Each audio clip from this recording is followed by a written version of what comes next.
This is a Glitterball podcast. Before we get into today's episode, please remember I'm judging these housemates based solely off of an edit and not as total people. Please don't send them any hate, it's just a game show. The BB Eats task continues. Jane and Bruce come to blows again, and there's a VIP party that causes quite the ruckus. Welcome to He's Always Watching.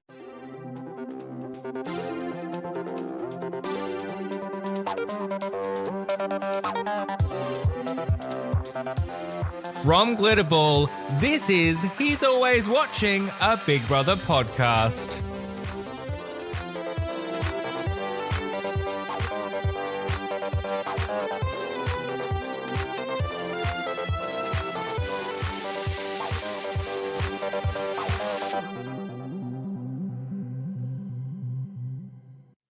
Hello, Fishbowl friends, and welcome to another episode of He's Always Watching, a Big Brother podcast, and we are again talking about Big Brother Australia, the show that is trying to revive original Australia in Big Brother. And you know what? I think it's working. The ratings are very consistent, which honestly has surprised me.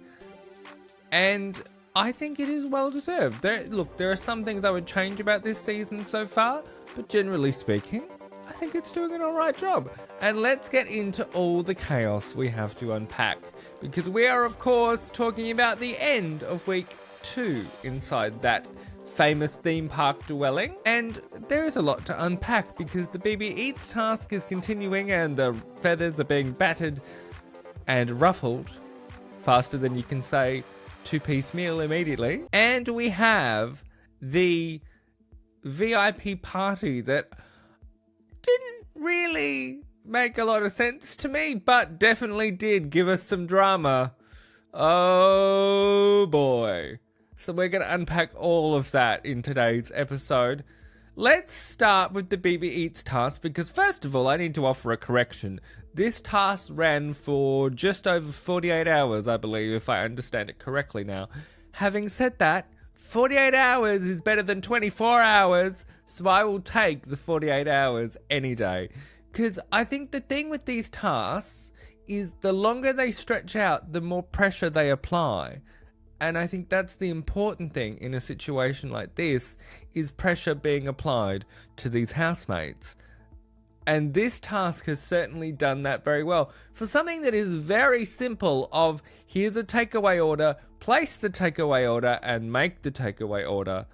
Oh my word. Now, we saw Jane completely clash with the boys when we last spoke, and that has continued because her and Bruce were paired together again in the BB Eats kitchen.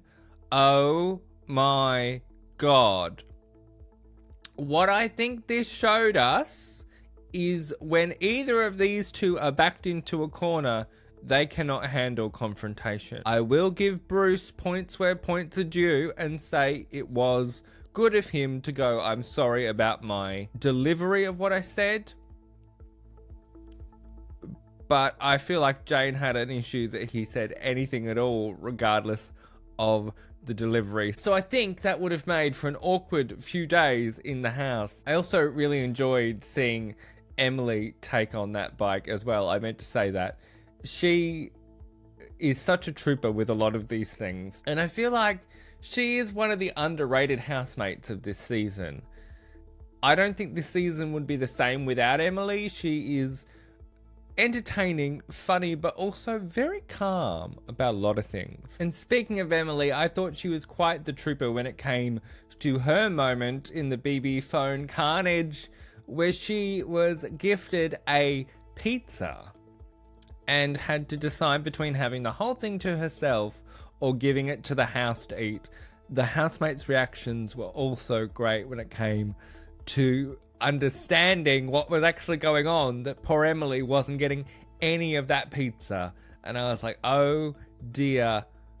And it's not the only case of feelings we've seen get crushed in the last couple of days. We'll get to that after the break. But to stick with the BB phone chaos for a minute, I also really enjoyed the housemate quiz. I thought this was a fun way to prove to all of us that some of our housemates have no clue who they're living with. And I would really love to see this return in some form next season, because I just thought this was a lot of fun.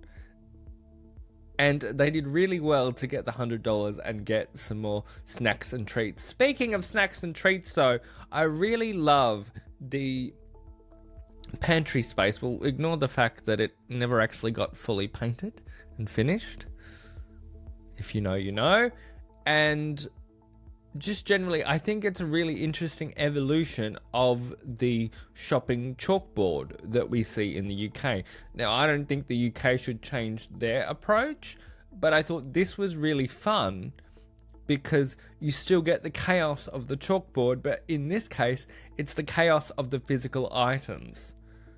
Because we even saw Holly struggle getting the snacks and going, what do I get? What do I get? So I think that is really good television. After the break though, we're going to get into Mia's crush and all the fallout and the goings on of the VIP party. I will see you after this break. Welcome back, Fishbowl friends. It is time to put on our glad rags and head to a VIP party, but not before a pit stop at Crush Central, because we have to talk about Mia and Edward. First of all, I'm just going to say it how I mean to carry on. Edward, good sir, you have no tact at all. It is no surprise that you are still single because you have zero tact. I understand you probably felt you had to be brutal to Mia to get the message across, but come on.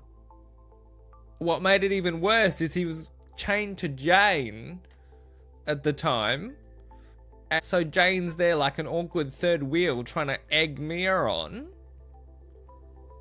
And I was like, this is excruciating. And I felt for Mia because I was like, she's not being harmful in having a crush on somebody. You can't help who you like. Do I think she needs to reevaluate her crushes, given that I don't think Edward should be anybody's crush? Let's talk about the VIP party, because head of house Holly was given something else just to tighten the screws on everybody else a little bit more, and didn't she enjoy it? Well, she says she didn't, but let's be real, Holly. You knew exactly what you were doing and you loved every second. I don't buy that for a minute. So she was told that there would be a VIP party, and she selected everybody that has been doing tasks this week to be the staff. Oh dear. I don't know what she was thinking. Well, sorry, that's a lie. I do know what she was thinking. She was trying to cause maximum chaos in one fell swoop. I feel like Holly would deny that, but I feel like that is just genuinely what was happening here. She just wanted to keep her clique happy and pampered. I don't think she gave a shit about the others in their other roles. I will say it's a very bold move for her to do that to Connor, given that they had a spat earlier in the week. I would have thought that maybe you could use a moment like that to be an olive branch rather than just double down. To be fair to all of them, they look like they made the best of a bad situation, and the toilet attendant boys did seem to have a lot of fun. But this just felt unnecessarily power flexy from Holly, and indeed her clique of friends. And they didn't seem to care that any of the others who had been doing tasks all week were then lumped with this responsibility. Speaking of the party itself, I've got to be honest, I'm a bit bored. Because, again, we're sort of hammering home this Colin and Holly with this fake wedding. And I'm like, please, give it a rest. I would honestly rather watch Bruce and Coco. And that's saying something when I will choose one showmance over another, given my no showmance rule. This was just unnecessarily behavior, if that makes sense. I don't actually have words to explain how I feel about this VIP party, although I do have to talk about the blatant product promotion. And I'm genuinely surprised there isn't like some sort of bottom of the screen disclaimer going product promotion, because that was so blatant product promotion of the film that they watched. And I was like, I know the budgets are tight, I get it. But again, we saw it with the task with the pickers, the food. And now we're seeing it with a movie, and it's like, oh, okay. You really need the budget here, don't you?